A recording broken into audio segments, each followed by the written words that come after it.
Hello, David. Hi, Chris. How you doing? Good. Thank you. Good. Hi, Beverly. Hi there. I have to make an early exit, Chris, so don't take it personally. I never do. I never do. Don't worry. We're making people have blueberry lives that bagels, don't- and when What's my that? bagel dough is ready, I'm going to be having to make an exit. Gotcha. Hi, Vicky. Hey. How's it going? Can you hear me?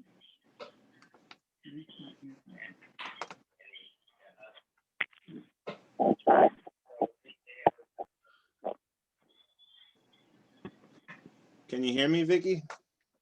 Now I can. There we go. Okay. we're all sunk up then. I got your song, The Way You Look Tonight, and that could be it. Sorry, I forgot to respond to you. That was my fault. But that could be a good one to go over. Yeah, I mean, there's a lot of difficult stuff in there, and there's some very, very fast switches. Like there's it goes like da da da, like chord, you know, a few parts.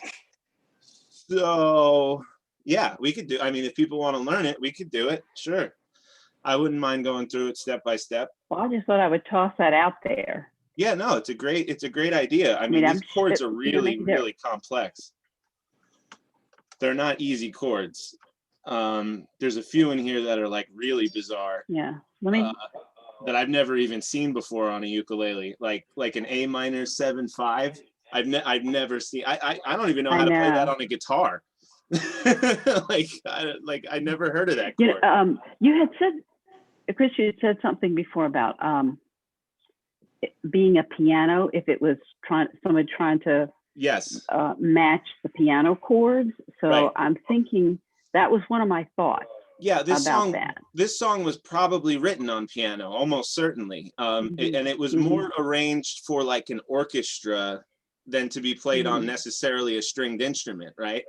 So, and that again, it's a totally different thing for an orchestra to play something than for a guitar or a ukulele or a bass or whatever to play the same thing. So yeah, I think that's what happens. There's this weird, because on a piano, if you play a chord, right, and you're using 8 fingers, you may move one to the left, but on a guitar, that could be like next to impossible, right? You know what I'm saying? Like, a couple of fingers moving on the piano could be like really, really difficult to play on a guitar, especially if they're using all 8 of their fingers, because you can't even reproduce that on a 6 or a 4 stringed instrument. So you have to sort of choose what notes are important, right? And that's the challenge, I think, is trying to make it sound like something that was played on a piano. And this, I could almost guarantee you, whoever wrote this wrote it with a piano, almost guarantee. I really doubt that they, picked up a ukulele and wrote this. So hi everybody, Herb, David, and Yaya, Wei Feng, hi Ann. Everybody's here. What we were just talking about, we'll dive right into class. Vicky sent me, I'll show you guys what she sent. Are you all familiar with the song The Way You Look Tonight, as sung by Frank Sinatra? Because this is it. And now what we were talking about is, this is a really, really difficult song. It's not easy, right? There's a lot of, it's a great song, but there's a lot of really, really weird chords, and there's a lot of really, really fast changes, right? So,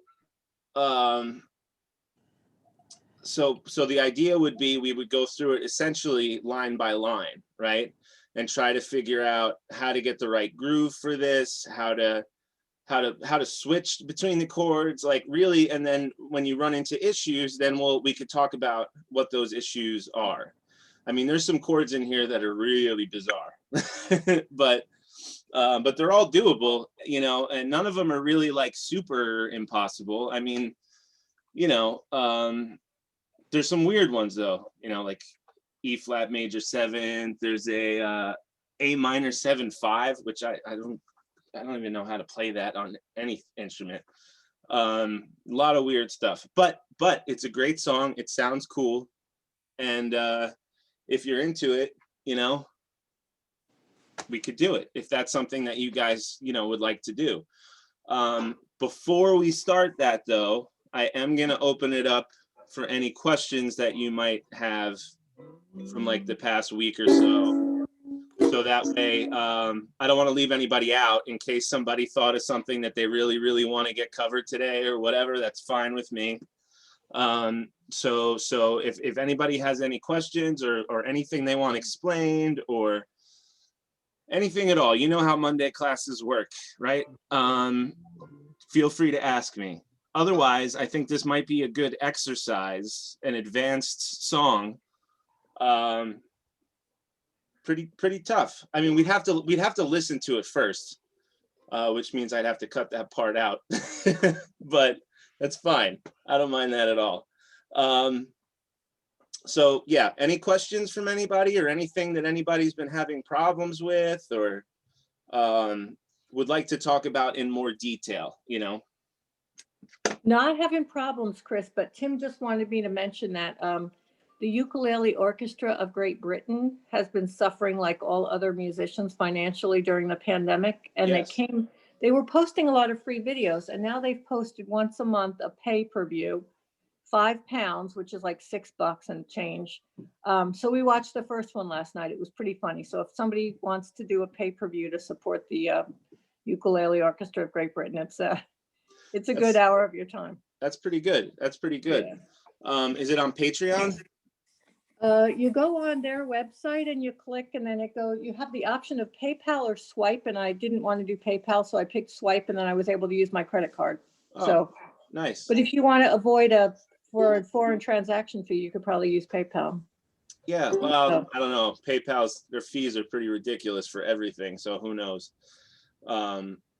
Yeah, well, that's pretty cool. Yeah, it's definitely something that people might be interested in if you guys want to check that out. There's a website. They chose really good songs. What's that? Tim said they chose really good songs, but they always do. That's just well, they do great songs, man. They do like AC/DC and like I've heard all kinds of cool stuff come out. A lot of punk stuff.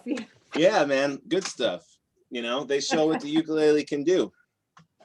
That's pretty. Yeah, for sure. That's good. We need more people that are out there playing awesome stuff to attract more people, you know. I think, but you know what, I thought their price point was good because a lot of the other concerts are like $25 or $35. You're like, for $6 or $7. If it's good, it's good. If it's not, then I'm not going to cry over it, you know. Right. I mean, and your chances of getting a quality song from a band like that are pretty high. Yeah. So you know, $6 for a song, I kind of think that's pretty cool. For an hour's worth of songs. Oh, for an hour. Oh my God. It's an hour. It's a concert. Yeah, it's an hour. Oh, I thought you meant a song. Oh, if it's a whole concert, if it's a whole concert, that's great. Yeah, they put out one in November and December, and January is coming. So yeah. That's a fantastic deal. Yeah, definitely go check that out then. For $6 to get an hour show, forget it, man. You know, where can you do that anywhere on earth without going to like an open mic night and suffering through that? Right. There you go. So thank you, Beverly. That's great. And it's the Ukulele Orchestra of Great Britain. Is that what they're called? Yep. Okay, so everybody, that's the name of the group. I could actually look up the website right now just so we see exactly what she's talking about. F11. That reminds me of a question. Okay, what do you got? Were you were involved with the club, with the ukulele group when they did that concert down at Montgomery of Beatles songs? Probably. I don't recall directly, but yes, I was pretty much involved in all of their concerts. Yes. Okay, that was when I first started going, and I tried to go down there and see it, but the parking lot was full, so I couldn't. Were those recorded, or were any of your concerts recorded that we can view them now? Or That's an excellent You know. question. I think I know that there's songs that exist, that songs were recorded. I don't know if the whole show was recorded at any point, which is kind of silly if we didn't do it. But Herb, are you aware if there's a recording that exists? I'll check. Okay, thank you. Yeah, that'd be cool. Yeah, no, that's definitely great. You know, that wasn't the one that I panicked at, but you know, there was a show that I got super nervous at, but you know, I got over it. So I wouldn't mind you seeing the Beatles one, but not the other one. It wasn't that horrible. I'm pretty sure very few people noticed it, except that I told everyone that I was panicking. Yeah, you did. I actually said I'm freaking out right now, so nobody really give me any crap. It was a really good show. It was. It worked out. I'm sorry I missed it. Yeah. Oh man. Well, yeah. It was definitely interesting. But it's the thing. That's the thing with me is I've been a performer all my life, but I have this unbelievable stage fright, which is really difficult to get over. You know, the thing is, I know that if you get through the first song or two, it's gone, right? It goes away. But it's that initial push to get through those first couple of songs that can be really frightening. And the problem is that one of the symptoms of my stage fright is my hands shake. And I'm playing stringed instruments, right? That's not good. That doesn't help at all. So yeah, and I've tried multiple ways to control that, from, you know, anywhere from medication to just getting really, really drunk, and it just doesn't work. Like nothing helps. So yeah. So I wonder, you know, just if does anybody else not like performing or get nervous when they perform? Oh, I do. Yes. All right, I'm not alone. That's good. When I used to dance, I would almost throw up. Really? Well, not quite that bad, but I'd just be so nervous. Then once I did about, like you say, for dancing, you get through the first few steps, and all of a sudden it's like, wow, this is cool. Right, you forget the audience. You know, it's like, and then you can start playing with the audience even as far as the show is concerned. And that's what I tried to do when I was panicking there, is just let people know what was going on. And that actually broke the ice, because a lot of people started like clapping and cheering me on and stuff. And then we, like, you know, we got through it. But yeah, really interesting and weird. I don't know why that reminded me of it. I'm sorry to take up some time talking about stage fright, but you know, she reminded me of that show, so I figured I'd bring it up. So just to talk, what's that? Here's the website. Yes, yeah, ukuleleorchestra.com. And it looks like, where's the thing? I don't know. Well, if you let it rotate, click to stream the show, this might be it. I don't know. So here are the episodes. Oh yeah, these are the pay-per-view episodes. So right on the home page, you click on click to stream the show, and it'll bring up all the episodes. There's only 2 so far, but that's great. That's 2 hours for $12, man. I mean, I say do it. You know, I don't know how you could beat that deal. So thanks again, even though Beverly walked away. Hopefully she can hear me. She's making bagels, so that's important. I'm here. I can hear you. Oh, okay. No, I get it, man. I get it. Bagel dough. The bagel dough takes priority over you. Sorry. That's all right. That's all right. All right. Does anybody else have any questions or comments or any kind of thing they want to go over? All right. All right. So what do you guys think about going over this song in detail? Is that something you think would be something you want to do? Oh, yeah. Anybody else? Yes. That's 2 nods. Oh, yes. David wants it. All right. There you go. That's pretty much everybody. So let's do it. Oh, Beverly wants it too. It looks like Marsha's here, but I can't see her. So I hope you want to go over it too, Marsha, if you're here. All right. First things first, I think it's really, really, really important. This is key, that when you're learning a song that's difficult, especially when it's difficult, you should do it all the time, even for songs that are not difficult. You need to listen to the song a lot, like a lot, really, really, until you have it like ingrained in you, right? That you can hear and feel the chord changes, that you know when things are coming up, right? Now, a lot of you may have already heard this song a lot, and that could already be pretty close. Like you could think, yeah, I kind of already know this song really, really well. But really, if you're trying to go by memory, it might not work. Really go and listen to the song and try to take it in. Try to listen to when the chord changes happen, when what the rhythm is that they're doing, like how are the chords sort of playing with his vocals, all these sorts of little things. And what's the rhythm, right? Try to feel the pulse of the rhythm as it's going by. So we're gonna break some copyright rules and take a quick listen to this. So I'm gonna look it up, and then I'll post the link in here because they're gonna rip it out of the video, but okay. I didn't say ukulele cover. I just want to hear the song. Don't use the Sinatra version. Yes. The remastered 2008 version. Here we go. It's probably the wrong version to use. Which one should we use? The Fred Astaire version. Sounds good to me.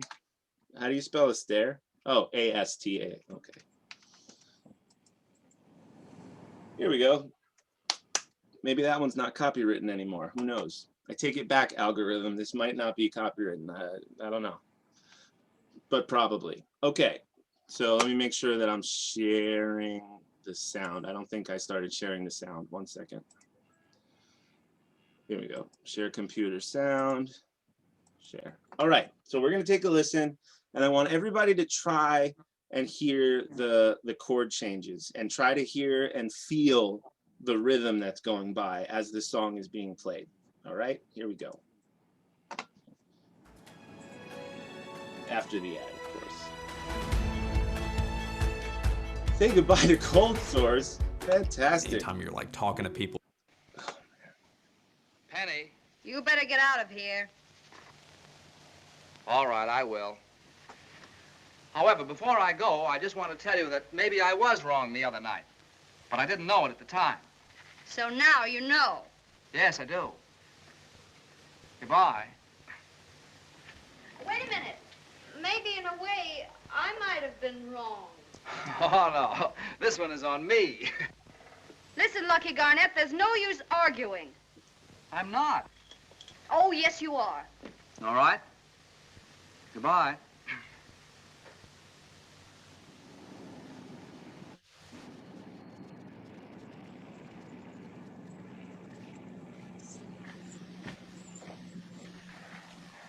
Lucky? When does he start singing? Wait a minute.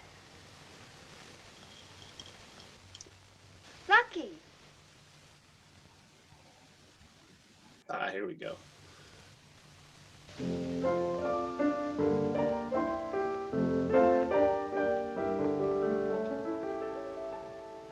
Someday, when I'm awfully low and the world is cold, I will feel a glow just thinking of you and the way you look tonight. Oh, but you're lovely with your smile so warm and your cheeks so soft. There is nothing for me but to love you just the way you look tonight.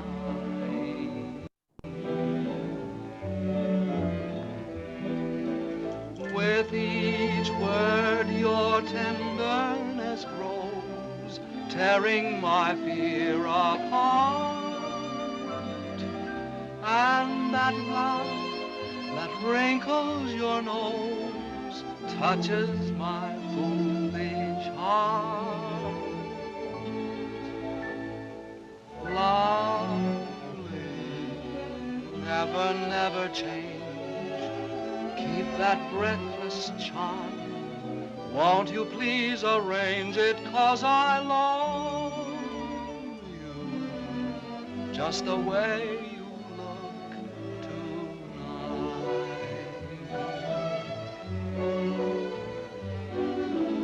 Just the way you look tonight.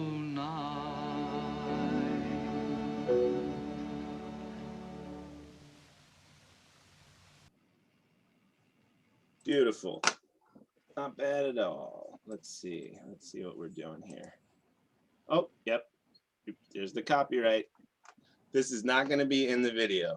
So here's the link, everybody. I'll put it in the chat if you want to watch this exact same video, or you could just search, you know, Fred Astaire, The Way You Look Tonight. But the one that we just watched is this one. Where's the chat? Why don't I see it? Hold on. Why can't I remember how to open the chat? Where oh wait, there it is. Okay, it's under more. Sorry. Here we go. Yep, here you go. So it's in your chat there. That's the link in case you want to hear this song. So that was in 4/4 time. Although he was very liberal with the rhythm there, right? And that's the thing about, you know, some of these songs, especially songs that were recorded a while back. See, nowadays, songs are recorded to a grid, right? There literally are lines on the screen when you record that tell you exactly the beats per minute of a song. Like I could actually show it to you. And what that does is two things. The first thing is it ensures that a song is going to be in the exact tempo that you put it in through the whole song, right? They even take drummers' performances and they'll shift it around so it's on the grid exactly. It happens all the time in pop music. You guys can see this screen, right? Yep.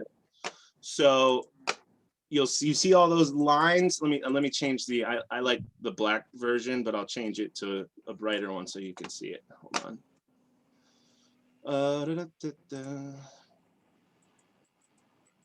Yeah, so you see all those lines?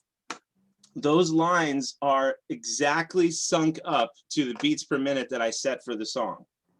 So when you record to it, you literally can drag the performance around and make it match the beat of the song, which is pretty crazy. And the other thing that does is it kills the sort of humanity of a song, right? Because a part of music is the way that you interpret the rhythm and the way that you sort of get that groove going, right? It's called in the pocket for a lot of, you know, when you play to that sort of rhythm. So they didn't have all this stuff back then. So the rhythm is going to be a little bit, you know, it's going to be all over the place. He's going to speed up, he's going to slow down, you know, and that's good and that's cool. But it could also make it a little bit more difficult to follow, right? Because we're not like 1, 2, 3, 4, like most of the other songs that we're doing. That's generally, it stayed in 4/4 straight throughout, as far as I could tell, but it did speed up, slow down, and there's a lot of chords jammed into very small intervals that do, do, do, do, do. That's 5 chords in the space of less than 1 measure, right? So do, do, do, do, do. Well, that is a whole measure, I think. 1, 2, 3, 4. Well, it depends on how you're counting it, I guess. That could be a 1, 2, or a 1, 2, 3, 4. It depends. But yeah, so you know, just a warning. This isn't going to be super easy, but I think it's worth it. So when you're listening to it, don't get put off by like the rhythm and everything like that. And also remember that on YouTube you can slow down videos, right?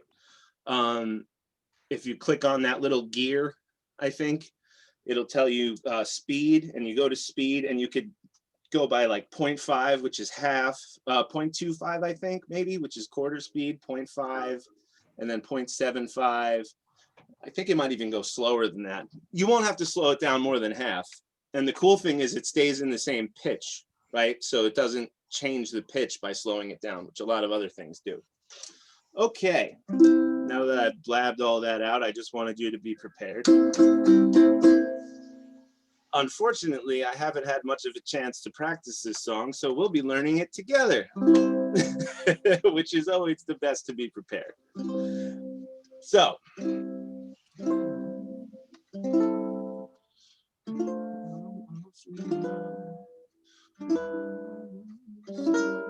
oh, this is great.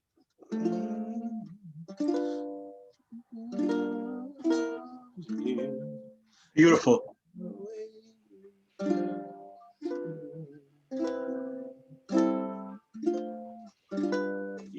Yeah, okay. It's tough. It's tough. The first measure, or the first line. Let's go line by line, okay? Can everybody see this okay, or do you want me to zoom in a little bit? Yeah, I'll zoom in just to be safe anyway. All right. So we'll look at line 1 here. First 4 chords times 2.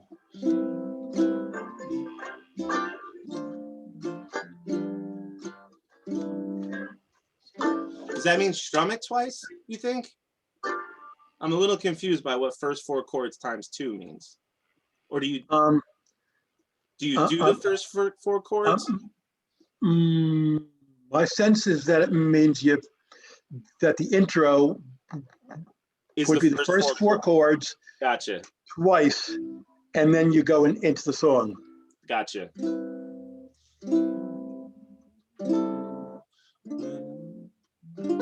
Okay, so the intro would be C major 7th, which is just your second finger on the. These first 2 chords are super easy. 1 finger, C major 7th, which is the 2nd fret, 1st string, then open, just no fingers, no frets, just strum the ukulele by itself.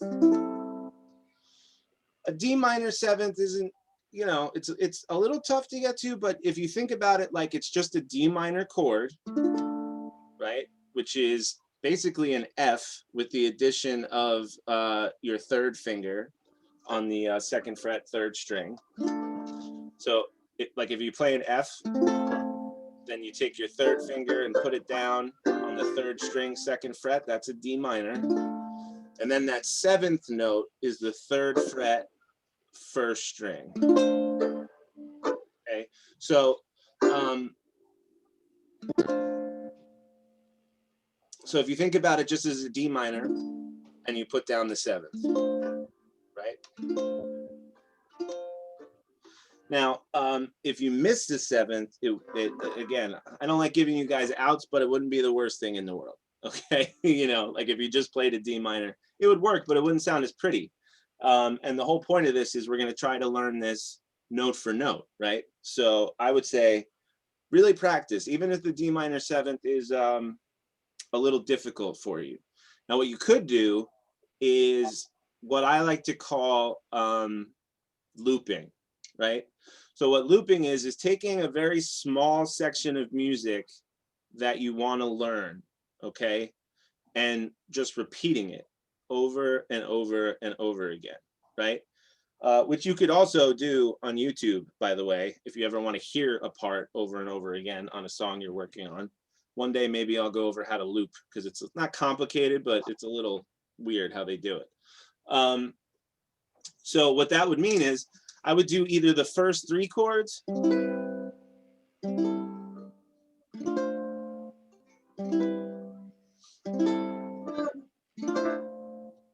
right? So C major 7th, A minor 7th, D minor 7th, and just repeat that.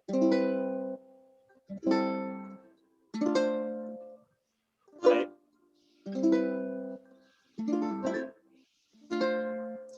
And what that'll do is it gives you a chance to work on the chord that's really difficult for you, right?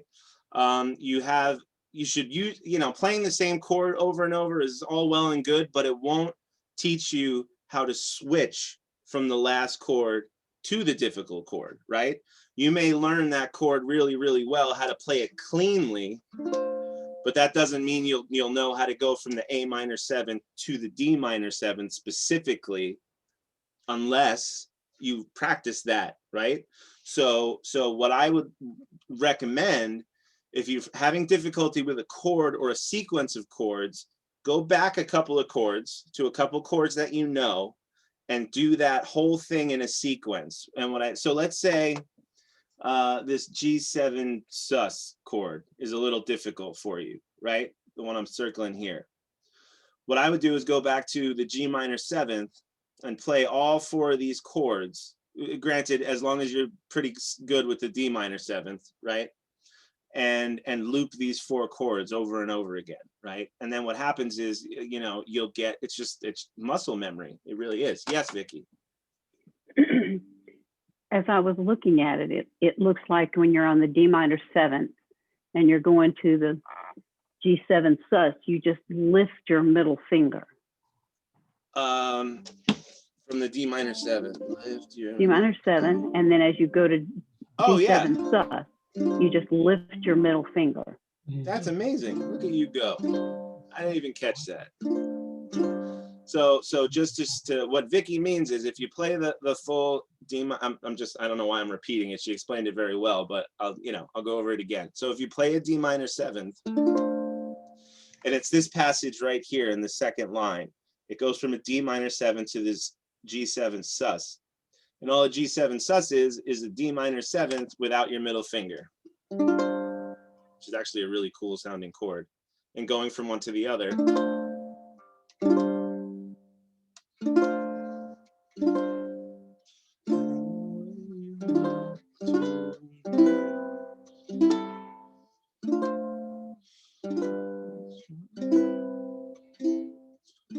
Yeah. So yeah, that was a great catch. You know, finding a way, like a reference point with a chord you already know to a chord you're trying to learn is always a really, really great way to do it. For me anyway, it makes my mind go, oh, okay, I get that, right? It's a you know, whatever, it's a G7 shape, but moved up 1 string, and that's the F minor 7th, right? Or F sharp minor 7th, or whatever the hell it is.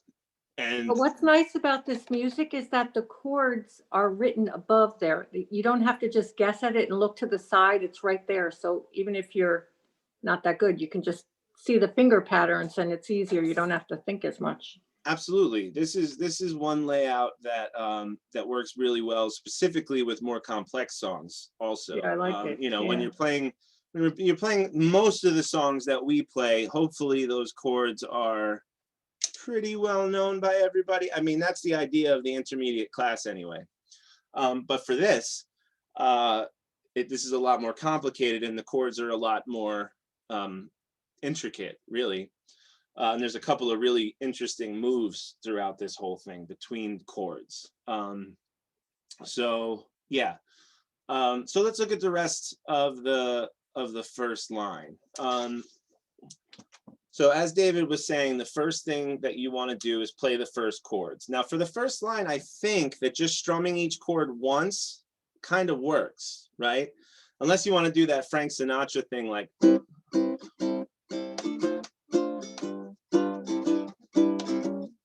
you know, something like that, which is actually a pretty cool way to do it. But if we're going to do the what's the dude's name again, David?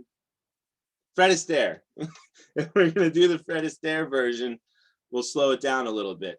And actually, that might be an idea too. Remind me of this, Vicky. After we learn it the Fred Astaire way, we could do it the like groovy ukulele way and try to learn it that way too, you know? And that'll show like how you could take the same chords in the same song and make it feel totally different than how you played it originally, just by changing up your strumming pattern and like how long you're muting chords and all that kind of stuff.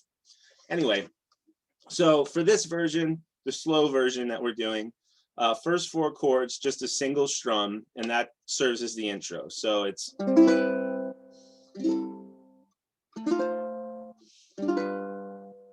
then someday softly low when the world is cold. So those last two chords of the first line, pretty simple as well. The E minor seventh, which if you remember from our other class, is just the second fret first string and second fret third string. So however you want to play that is fine. You could use your first and second finger. You can use your second and third finger if that feels easier, because what you're going to be doing after that is sliding down one fret to the first fret. And that's what an A7 flat 9 is. It's a really complicated name for a really easy to play chord.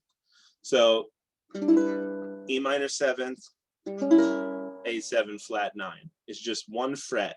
So you go from here to the first fret. Now this D minor seventh, I recommend you really work on if you're having trouble with it, because it's all over the place in this song. As a matter of fact, this song is probably in D minor. I'm seeing it so much in there. Might be, no, probably not C major. But yeah, whatever. Okay. So that's the first line. Does anyone have any questions about, and don't feel weird. It's fine. Ask away. That's why we're here. So any questions or comments or anything about the first line that you're a little bit confused about at all, or whatever? No? Anybody? All right, good. We're on a good path. Second line. The second line starts with that D minor seventh again.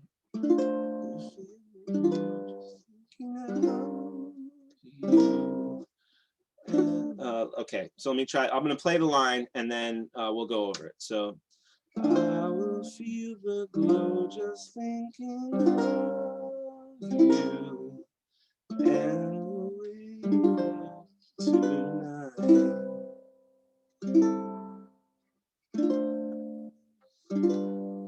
So that tonight, that's the part that's a little bit fast, but I just noticed something.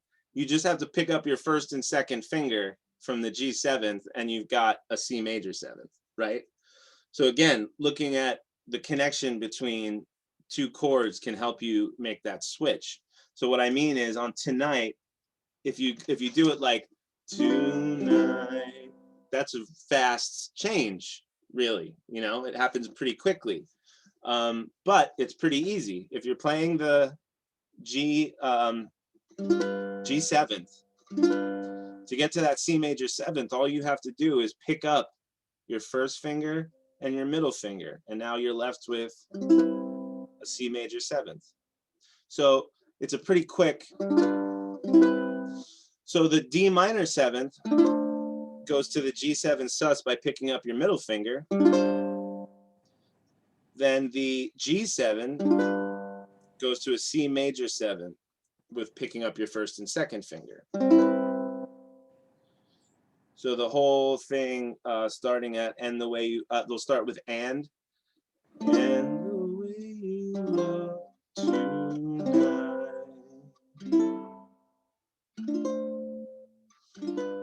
Now I just switched from the G7 to the C major 7 by switching my whole hand around, but I'm just used to doing that. You don't have to do that. So let me try to play it just by moving fingers one more time.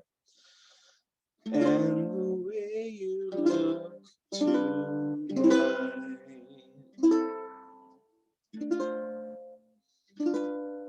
Even between the D minor 7th and the G7th, if you'll notice, there's two notes in common there, right? The first fret second string and the second fret third string are shared between both the D minor 7th and the G7th. So really, all you need to figure out how to do is get a finger onto the second fret first string, right?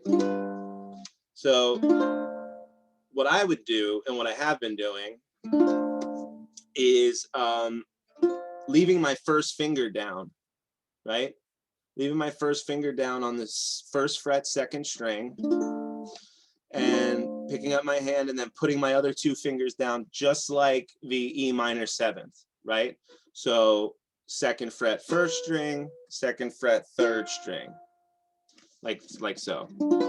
So with these two fingers, and that makes the G7th, right? As long as you don't pick, you know, you don't pick up your first finger. So D minor 7, pick them all up, leave your first finger down, G7.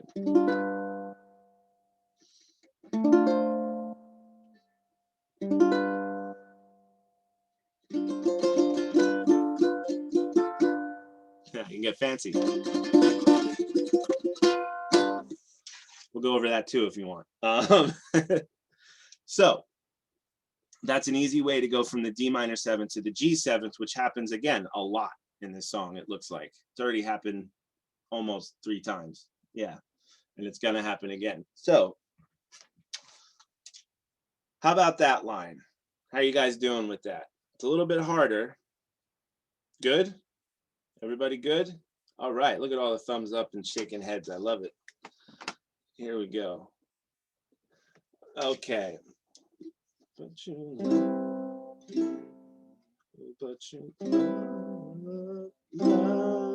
me with your smile so warm. Now what I would start doing is maybe even the line before this is doing like 2 strums per chord. So I'm gonna do the 3rd line exactly to show you exactly what I mean. So, but you're lovely with your smile so warm and your cheeks so soft. There's nothing for me but to love you. You know, so it makes it a little bit more driving, right? And a little bit less like, you know, this slow ballady thing by just strumming it one time. So really quick, let's revisit the 2nd line and see how that sort of sounds when you do it that way. Because you could probably start doing that on the second line. So I will feel the glow just thinking of you and the way you look tonight.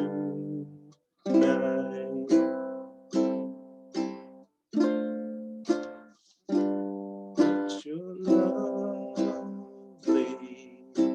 with your smile so warm and your cheeks so soft. So you see what I'm doing? It's 2 strums for each chord. So the 1, 2, 3, 4. If that's the pulse that you're feeling, you're going through 2 chords every time, right? So if you start on the D minor 7th, it's D, D, G, G, like that. And I know some of you are a little more advanced than this, and you may be like, I get it, man, move on. But we said in depth.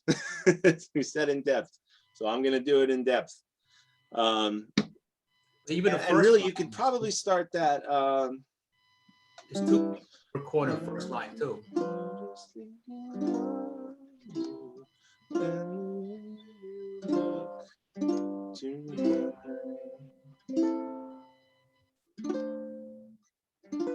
You could really do the first 2 lines with just 1 strum each. You could. I mean, it sounds pretty cool that way, right? You could also start the song with the 2 strums if you want, right? Just right off the bat, like the Frank Sinatra way, you know?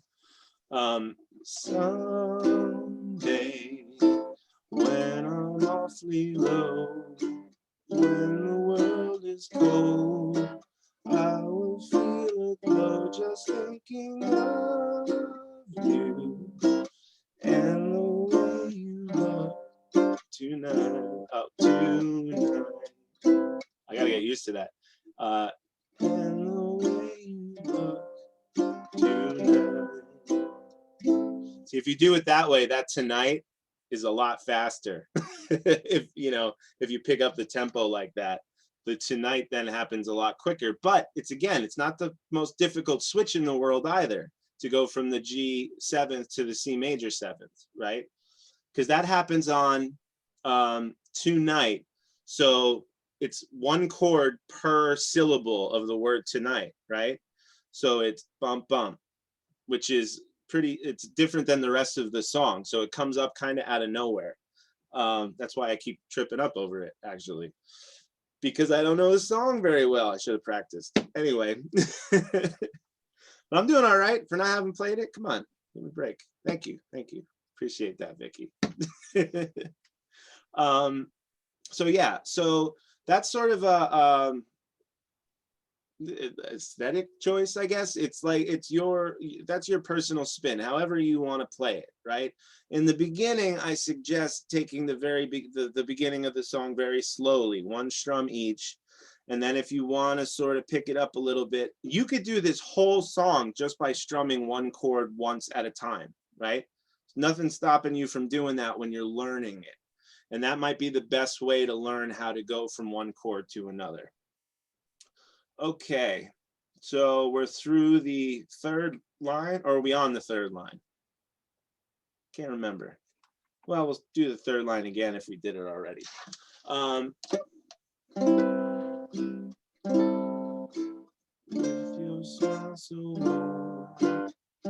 Oh, we did do this already. So, okay.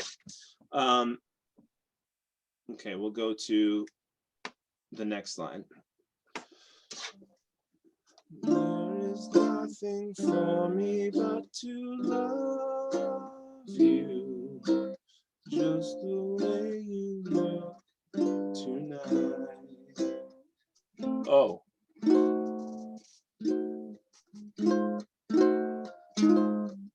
Good Lord. Okay. The end of this one's fun. I knew we would get to the good stuff eventually. This is a tough one. All right. So let me try it one more time. Even that really crazy F minor seventh, I think, isn't as difficult as I think it is. Okay. So let me try it one more time. I'm going to go through and see. There is nothing for me but to love you, just the way you look tonight.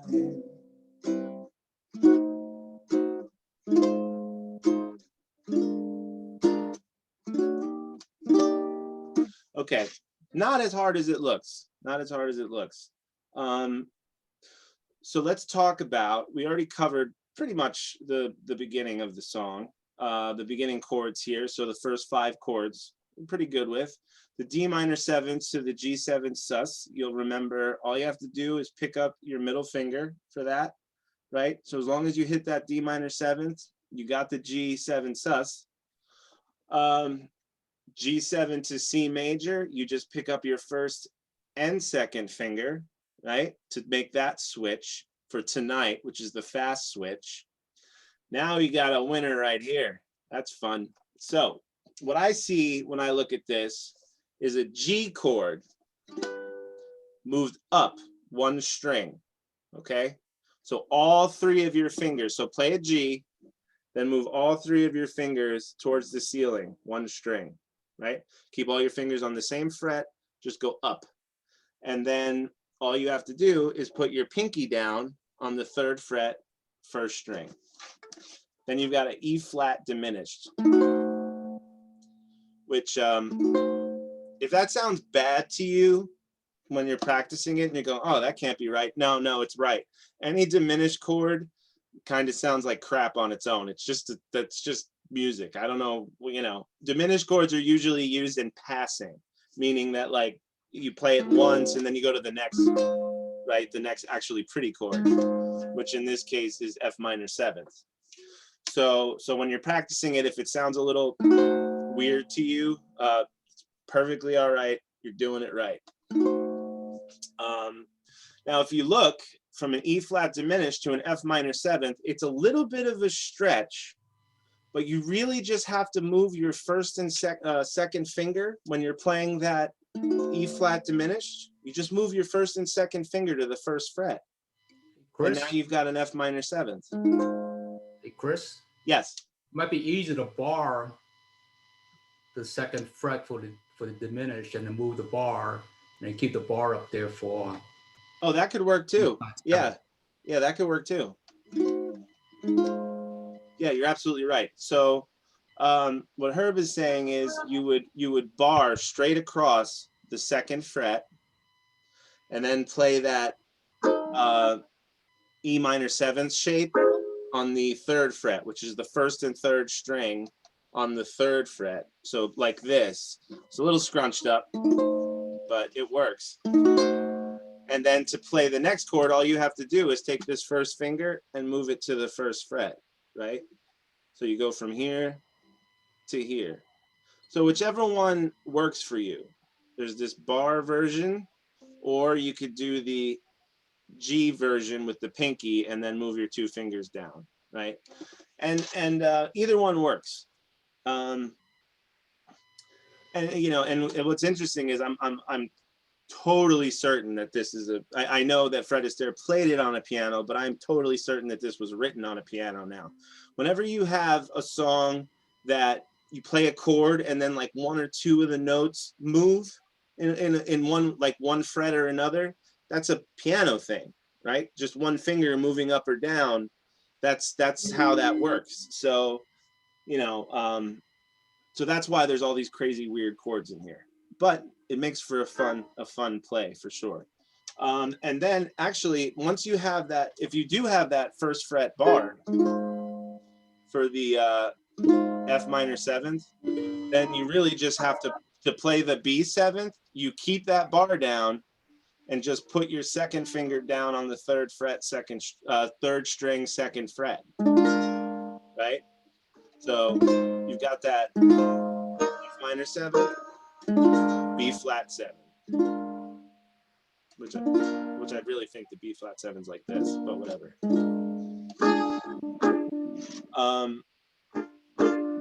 Yeah. So there's some weird movements in there. I'm gonna play it one more time for you, and then you tell me if you'd like to continue going over it or. My fault, I'm back. All right. All right, so I'll try to get close to the camera here. There is nothing for me but to love you, just the way you look tonight.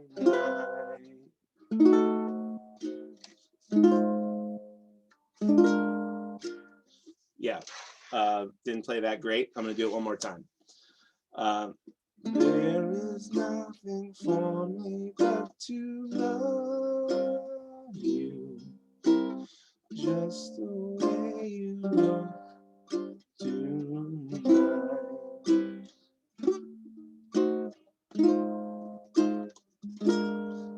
Still didn't play it great, but that's how you play it. Yeah, I'm really gonna practice this song over the next week, so don't worry. I'll be a master by the time we come back. Yeah, my fault being unprepared, but it's exciting that way, isn't it? No, just kidding. I know. All right. Does anyone want to continue to go over the chords there, or do you feel fairly confident that we could then move on to the next line? Okay, we got one thumbs up.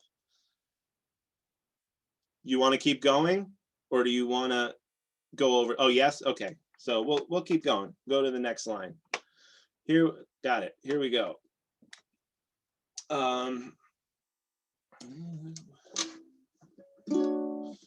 Let's see.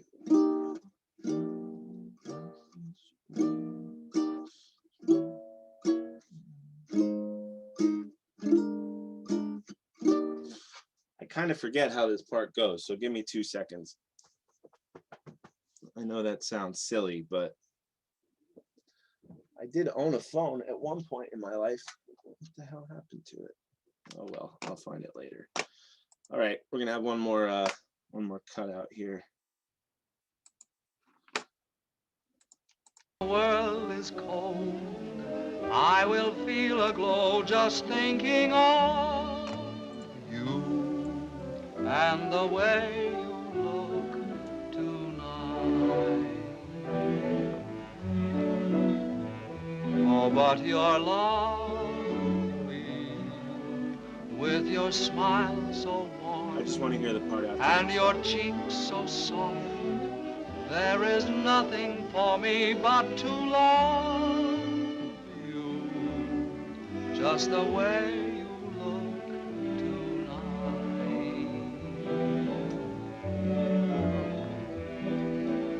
With each word your tenderness grows, tearing my fear apart. Ooh, I can't. And that laugh that wrinkles your nose touches my foolish heart. Lovely. Got it. All right. See, even I have to repeatedly listen to the song over and over again because, you know, that's how you learn, man. All right.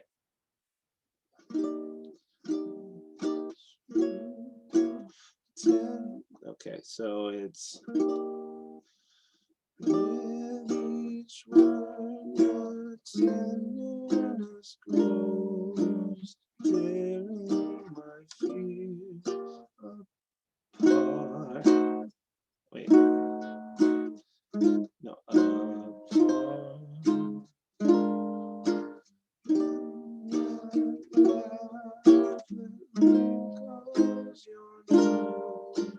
touches my foolish heart. That's a cool chord change right there.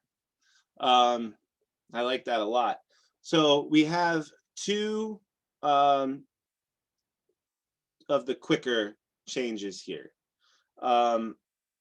One is a part, right here, for tearing my fear apart, and then we've got foolish down here. But let's focus on this first line, the E flat major seventh. It's a mouthful, but it's not terribly difficult to play.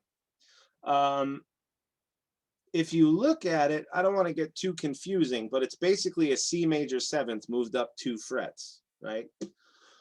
So it's a E flat, which is also D sharp. So what I mean by that is you've got a C major seventh, you move it up 1 fret, and it's a C sharp major seventh, move it up, and it's a D major seventh, move it up 1 more, and it's a D sharp major seventh, otherwise known as an E flat major seventh, same chord.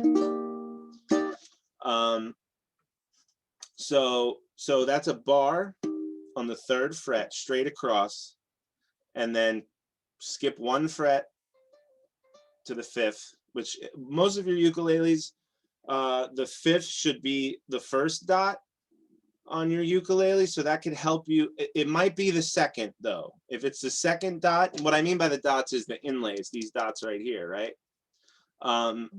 Those are kind of like a road map. There should also be ones on the side, see that? Right, that you can see from the top. Now what the way to use that is like, okay, I know that I have to bar the 3rd fret, which is 2 down from the 5th. Now, if you have a dot on the 3rd fret, which I don't, if you do, that makes it very easy, right? Just put your bar straight across that dot there. Otherwise, you could use the 5th fret as a road map and know that it's just 2 down from the 5th. You have to bar, and you put your finger on the 5th on the 1st string, right? It's to give you an idea where you are on the neck, and it makes it, that's what those dots are for, basically. So you kind of know where you go and where you are. So that's the E major seventh. So we've got that. Now the E diminished, E flat diminished, you keep that bar down, keep the bar, right? So, and you go from this 5th fret here, you then move down to the 4th fret, and you play that same shape, that E minor 7th shape, but it's on the 4th fret. It's a little scrunched up. This is a little bit, you know, there's been a couple chords like this. It's a little crowded, so to speak. But you put your index finger straight down the 3rd fret and keep it there for both of these chords. So C major 7th, E flat diminished. And then from there, you just, well, you move it down 1 fret, and then your 1st finger goes down 1 fret again. Okay, so that's 2 shifts.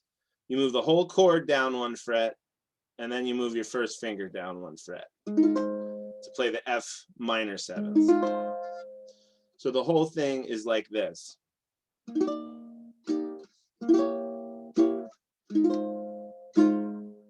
Right?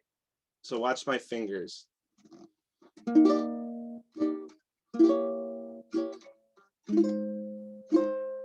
See how I moved it down? I exaggerated that time, but.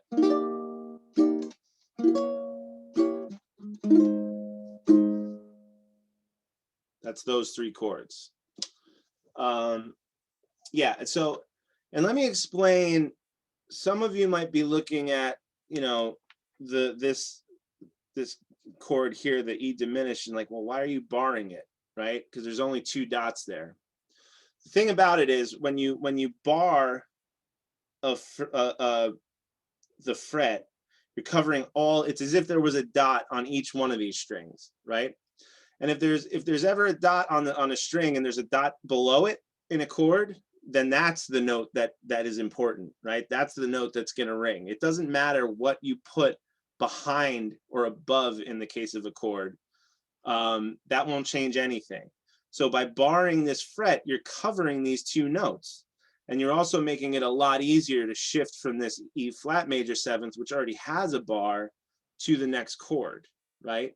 If you were to try to reconfigure all your fingers and you know, it makes it a little bit more difficult. Yeah, Vicky.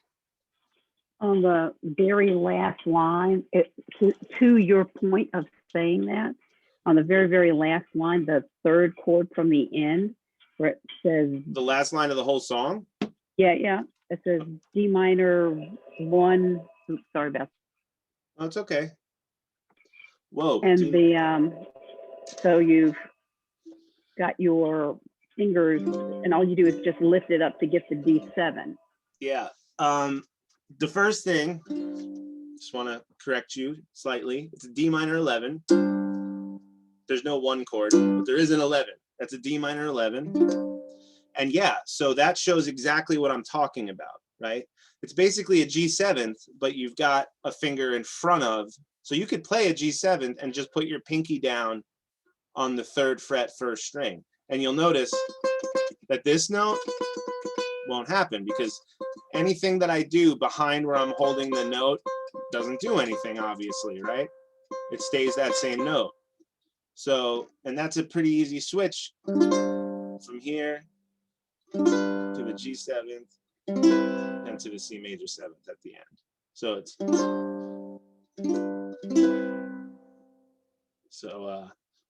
look to right. It's the last 3, you know, chords. But that illustrates my point perfectly. This D minor 11th chord right here. Really, you didn't kind of need that note right there. Actually, oh no, it's not the same thing. But it shows that there's a connection between the G7th and the D minor 11th, just 1 note. So you put it down here and then you pick it up and you got your G7th after that. And you know, you're also got your C major 7th really if you just pick up your 1st and 2nd finger again, right? And leave your 3rd finger down, you got your C major 7th. But that was good. Yeah, that's exactly right, Vicky. All right. So we're here. We already did that. We're here. Yeah. So we went over the first 3 chords. After that, after you get to that, we're in the F minor 7th position. So that's barred on the 1st fret, and then an E minor 7th shape on the 3rd fret, right? But when I keep saying E minor 7th shape, it's just one finger on the first string, one finger on the third string on the same fret, right? That's an E minor 7th shape. So actually, that's why this chord is an F minor 7th, because E minor 7th, move it forward, bar the first fret, F minor 7th. There's no E sharp. E goes straight to F in the musical alphabet. So chords work very much the same as notes, right? So if you play an E minor 7th chord and you move it up a fret, remember you've got to bring all the notes up a fret. So you bar the first fret then. Now you've got an F minor 7th, F sharp minor 7th, G minor 7th, G sharp minor 7th, A minor 7th. That's a movable chord. Any chord that covers all 4 strings, you can move up and down the neck. It would be considered a movable chord. Yeah. So again, you've already got the F minor 7th barred. Oh man, we're way past time. Not way, but you've already got the F minor 7th barred. So to get to that B flat 7th, you just have to put your finger down on the 3rd string, 2nd fret, right? So really play that F minor 7th, pick up your 3rd finger and move your 2nd finger down, right? And when I say down, some people get confused by this. I mean down in pitch. I know a lot of people think that going this way is down. To me, this is up because the pitch of the string gets higher and higher, right? So that's down. So yeah, some people have different views about that, but you know, that's my thing. So when I say down, that's what I mean. Okay, that's my truth. Thank you so much, everybody, for being here today. I'll put the video up. It's going to take a while because the algorithm's going to hack out a couple of the versions that we put the song in there. So that takes YouTube some time to butcher your work. But you know, I'll put it up there. And remember, you know, we have a YouTube channel that has pretty much, it's getting big. It's getting pretty big. It has most of the hour lessons from the past couple of months, which are the play-alongs, and it has also every Monday class in there too. So if there's anything you want to review or anything like that, feel free. Thank you for being here. I hope everybody learned a lot, and we'll continue the song. Someone just remind me where we were at, and we'll continue the song next Monday. Sound good, everyone? Good. Good. Good. All right. Thank you so much, everybody. Thank you. Thank you. Thank you, Ann. Bye, Wei Feng, Yaya, and David, Marsha, Vicky, David. Bye. Bye, everybody. See you guys. Nice hat. Thanks.